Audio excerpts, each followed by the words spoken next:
ஓம் சாந்தி, ஓம் சாந்தி, ஓம் சாந்தி. நாம் தொடர்ச்சியாக பாக்கிய விதாதாவிலிருந்து ஒவ்வொரு மகானாத்மாவும் அழகாக பாபாவுடன் சரி, சிவபாபாவுடன் சரி, மம்மாவுடன் ஏற்பட்ட அனுபவத்தினை இந்த பாக்கிய விதாதம் மூலமாக நாம் பார்த்துக் கொண்டு வருகின்றோம். அந்த வகையில இன்றைக்கு நாம் பார்க்கக்கூடியவர் பிரம்மகுமார் மூத்த சகோதரர் ராம் ரிஷி சுக்லா. இவர் லக்னோவை சேர்ந்தவர். அதாவது பிரம்மகுமாரிகள் ஈஸ்வரிய விஸ்வவித்யாலயத்திலே நிறைய புத்தகங்கள், இந்தி புத்தகம் இருக்கு. அதெல்லாம் அழகாக மற்றவர்களுக்கு புரியும்படி எழுதியவர் இவர்தான், ராம் ரிஷி சுக்லா அவர்கள். நம்முடைய பிரம்மகுமார் நிறைய புத்தகத்தை எழுதியவர் இவர்தான். அவர் இப்பொழுது மம்மாவை பற்றி சொல்லப் போகின்றார் இன்றைக்கு பாக்கிய விதாதம் மூலமாக. அந்த வகையில 1956ஆம் ஆண்டுடைய விஷயம் இது அப்படின்று சொல்கின்றார். கோட்டா ஹவுஸ், அதாவது அந்த கோட்டா ஹவுஸில் இருந்து வித்யாலயத்தினுடைய தலைமையகத்தினுடைய முதல் முறையாக மம்மா பாபாவை சந்திக்க நேர்ந்தது. அதாவது ஏப்ரல் மாதத்தில் ஏற்பட்ட சந்திப்பின் முதல் நாள் சாட்சாத்காரங்களில் கழிந்தது. அப்போ பாண்டவ போல இருக்குது இந்த கோட்டா ஹவுஸ். இருந்தாலும் அதனை அடுத்த தினங்களில் விசேஷமான அனுபவங்கள் ஏற்பட்டது. இப்படியாக ஒரு நாள் 3ஆம் ஜாமத்து விஷயம் இது. அப்போ பாபா மம்மா இருவரும் மேஜையில் அமர்ந்திருக்க, அவர்களுக்கு எதிரே நான் தனியே நாற்காலியில் அமர்ந்திருந்தேன். அப்போ பாபாவும் லௌகிக முறையில் அன்றாட நிலவரங்களை பற்றி கேட்டுக்கொண்டிருந்தார். அதற்குள் மிக ரகசியமாக ஒரு ஆச்சரியம் அங்கே நடந்து ஏறியது. கோட்டா ஹவுஸ்ல நடந்த விஷயம் அது என்னவென்றால், நான் பிரத்யட்ச ரூபத்தில் இந்த சூல கண்களால், அதாவது நிராகார் சிவபாபாவை உயிரோட்டமுள்ள நிலையில், அதாவது மம்மா பாபாவிற்கு பின்னால் பார்த்தேன். அந்த நாள் முதலாக நிராகார் பரமாத்மா சிவனே உலக மாற்றம் மற்றும் உலக நன்மைக்காக மம்மா அவர்களும் சரி, பாபா இருவரையும் நிமித்தமாக வைத்திருக்கிறார் அப்படின்ற அதில் நம்பிக்கை எனக்கு முழுமையாக இருந்தது. அது மட்டுமா, ஆத்ம விசுவாசம் எனக்கு ஏற்பட்டு விட்டது அப்படின்று பிரம்மகுமார் மூத்த சகோதரர் ராம் ரிஷி சுக்லா அவர்கள் மம்மாவுடன் ஏற்பட்ட அனுபவத்தினை 1956ஆம் ஆண்டுடைய விஷயத்தை பற்றி நம்மிடம் சொல்லிக் கொண்டு வருகிறார். அடுத்ததாக 8-9 ஆண்டுகளே ஆகியிருந்தது அந்த சமயத்துல. அந்த குறைந்த காலத்திற்குள் மிக அருகே மம்மாவை பார்ப்பதற்கும், மம்மாவை பேசுவதற்கும், மம்மாவுடன் கருத்து பரிமாற்றம் செய்வதற்குமான ஒரு நல்ல தருணம் எனக்கு ஏற்பட்டது. இந்த ஆத்மாவிற்கு கிடைத்தது எல்லாவற்றை விட பெரிய விஷயம் என்னவென்று தெரியுமா?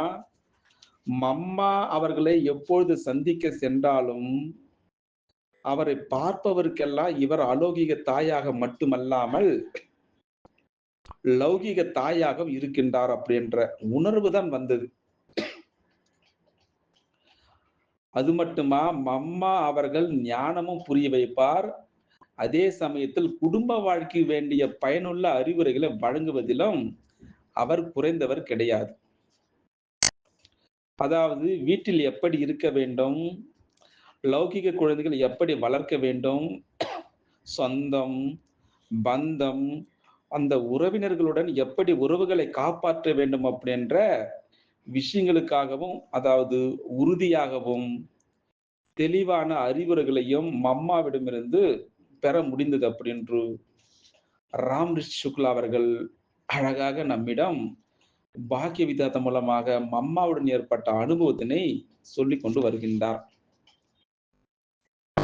அது மட்டுமா, மம்மாவுடைய நடைமுறை செயலில் அகங்காரம் இல்லாத, அது மட்டுமா பணிவுடன் நடந்து கொள்ளக்கூடிய விதத்தையும் நாங்கள் கண்கூடாக காண முடிந்தது. உங்களுக்கு ஒரு அனுபவத்தினை சொல்லப் போகின்றேன். அது என்ன அனுபவம் அப்படின்றால், ஒரு முறை மதிப்பிற்குரிய மம்மா அவர்கள் லக்னோ சென்டரில் தங்கியிருந்தார்.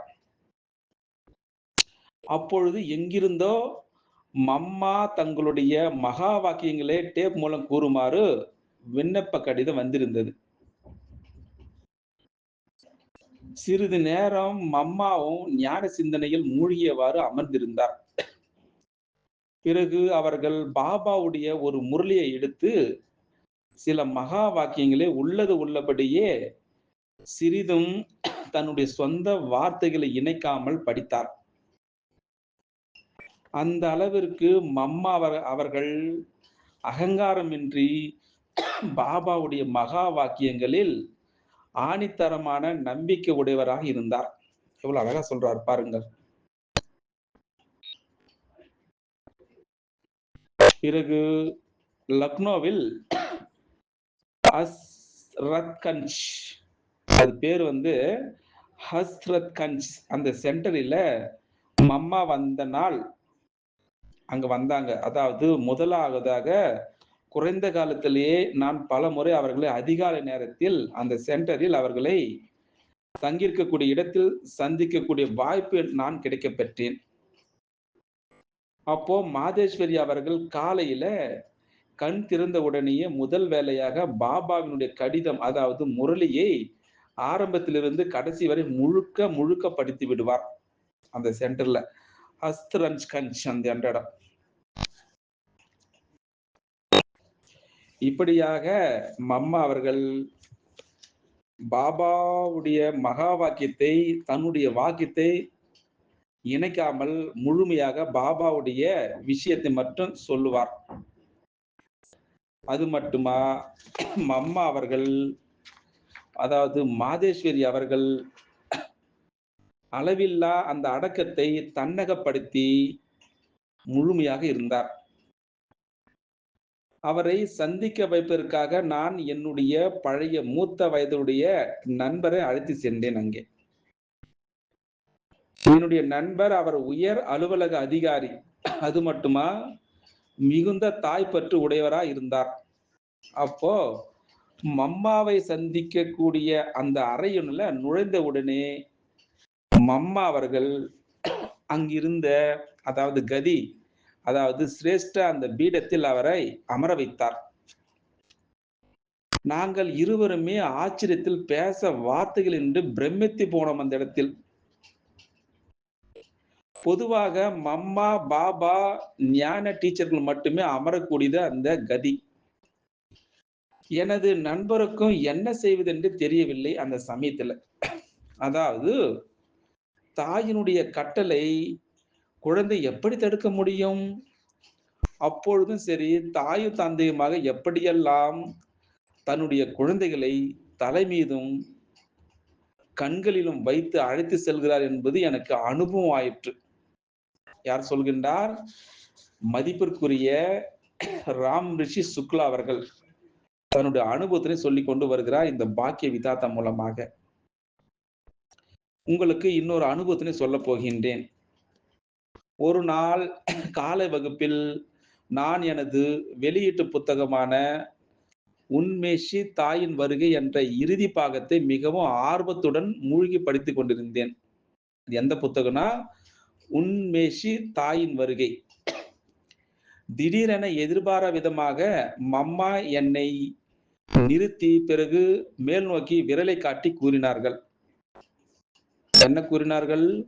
இந்த தாய் அல்ல, அந்த தாய், தாய்க்கெல்லாம் தாயான பரமத்தாய், சுயம் பரம்பிதா, நிராகார பரமாத்மா அப்படின்னு சொன்னார். அந்த அளவிற்கு மம்மாவுடைய பணிவு என்ற கூடிய நற்பண்பு எல்லை இல்லாது இருந்தது அப்படின்னு அந்த அனுபவத்தினை நம்மிடம் சொல்லிக் கொண்டு வருகிறார்.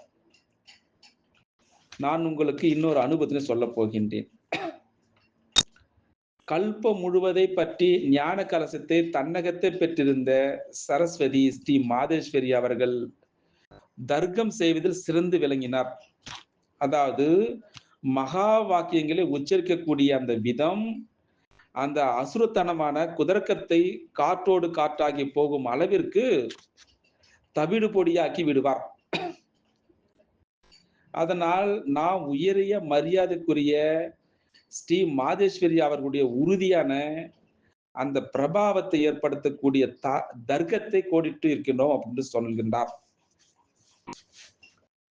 சில மனிதர்கள் சொல்கிறார்கள் என்னவென்று, பிரம்மா குமாரியுடைய ஞானம் இவர்களுடைய மற்றும் இவர்களுடைய பிதாஸ்ரீயினுடைய சொந்த கற்பனை அப்படின்றும். ஆனால் அவர்கள் எந்த விஷயங்களை பற்றியும் சரி, மரியாதைகளை பற்றியும் பிரசாரம் செய்கிறார்களோ அவர்களுடைய உண்மை நிலை என்ன?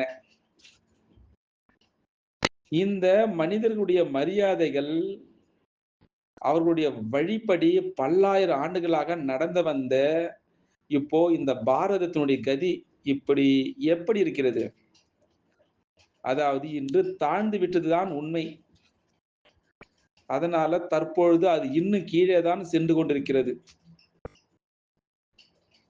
இதற்கு மாறாக பிதாஸ்ரீ பிரம்மா பாபா அவர்களுடைய கமலவாய் மூலமாக சிவ பரமாத்மாவே உதிர்த்துள்ள சத்தியம், அந்த மரியாதைகளுடைய படி நமது சரித்திர நடைமுறை மாறிவிட்டது.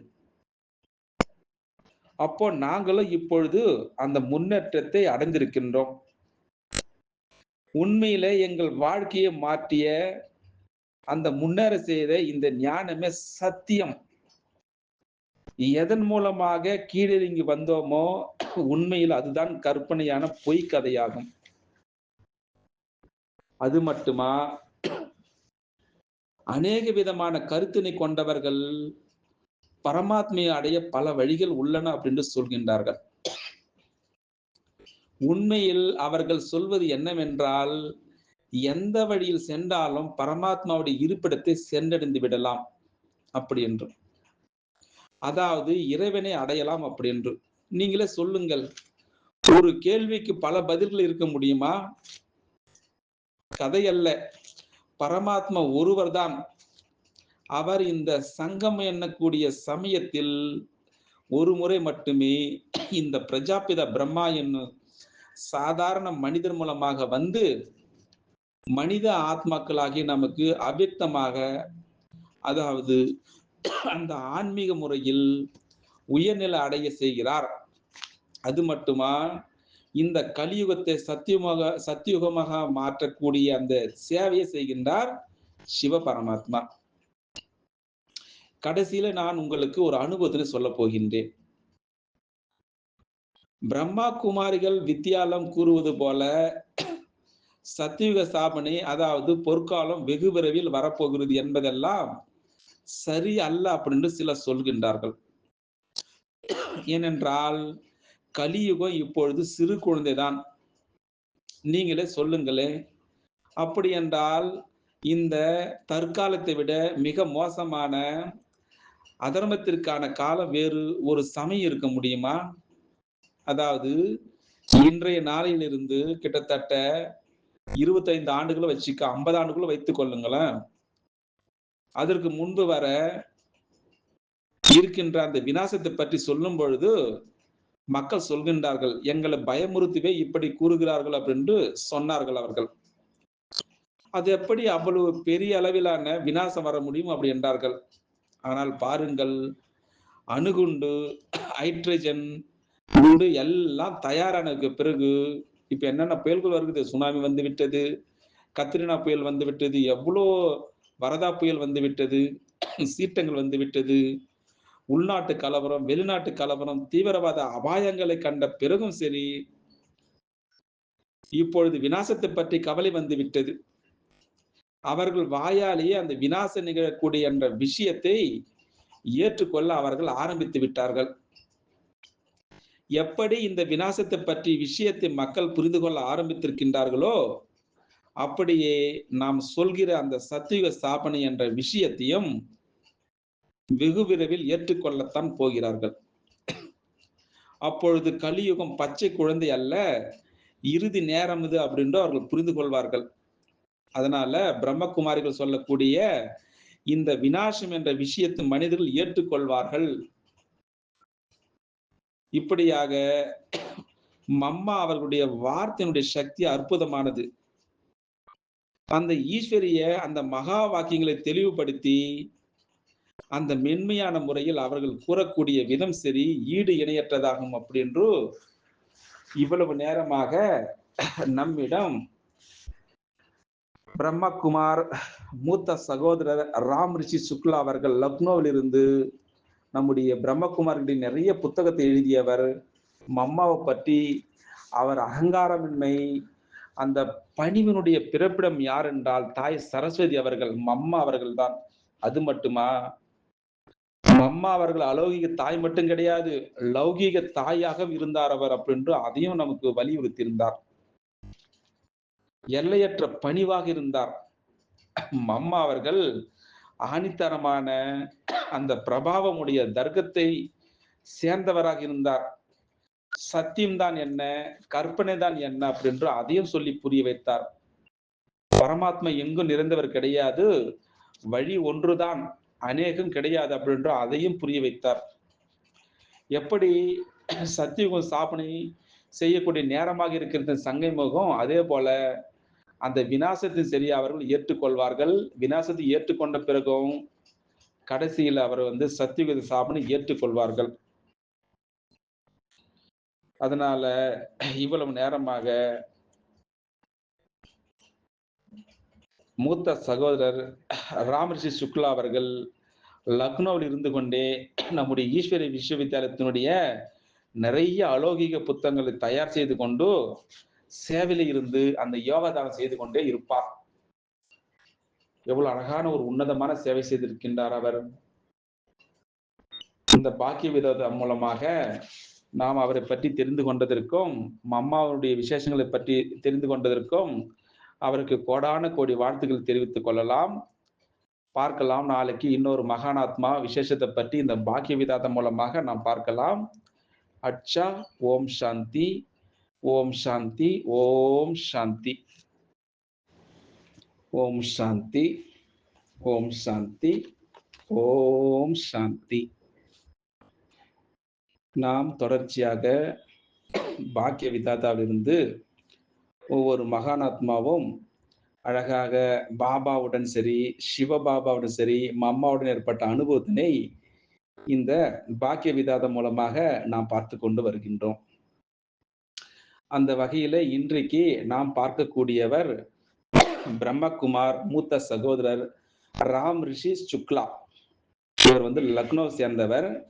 அதாவது பிரம்மகுமாரிகள் ஈஸ்வரிய விஸ்வவித்யாலயத்திலே நிறைய புத்தகங்கள், இந்தி புத்தகம் இருக்கு.